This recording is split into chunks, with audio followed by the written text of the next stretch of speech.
ఆ ఉద్దేశాలు మంచివా, చెడా వేరే వాళ్ళు చెప్పాల్సిన పని లేదండి. వేరే వాళ్ళకి అవకాశం ఇవ్వకూడదు మనం. హ్మ్. ఇవ్వకుండా మనం సెట్ చేసుకొని దాని వెంట అది మంచా, చెడా మనకు తెలియాలి. మనం వెళ్ళిపోవాలి. అంటే మనం ఒక గోల్ సాధించాలి అని ఒక సెట్ చేసుకొని పెట్టుకోవాలనుకున్నప్పుడు కొన్ని ఫ్యాక్టర్స్ ఉంటాయి.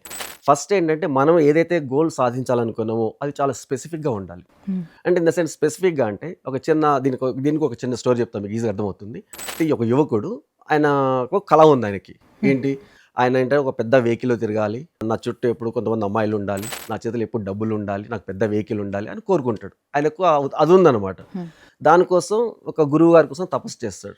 గురువుగారు ప్రత్యక్షమవుతాడు. నీకేం కావాలి చెప్పంటే ఆయన ఈ కావాల్సింది కోరుకునే విషయం మొత్తం చెప్పేస్తాడు. గురువుగారు తదాస్తు అన్నాడు. ఆయన వెళ్ళిపోయాడు.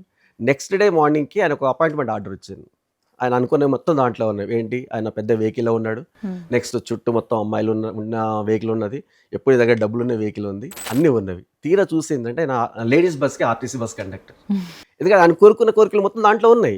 మా అమ్మాయిలు ఉన్నారు, చేతిలో డబ్బులున్నవి, పెద్ద వెహికల్ ఉంది, ఇవన్నీ ఉన్నాయి. కానీ అక్కడ ఆయన స్పెసిఫిక్‌గా చెప్పుకోలేకపోయాడు. అంటే నాకు ఇది కావాలి అన్న విషయం ఆయనకే తెలియదు. ఓకే. అంటే ఆయన గోల్ ఎట్లుండాలి? చాలా స్పెసిఫిక్‌గా ఉండాలి. క్లారిటీతో ఉండాలి. క్లారిటీతో ఉండాలి. అప్పుడు మాత్రం సాధ్యమవుతుంది.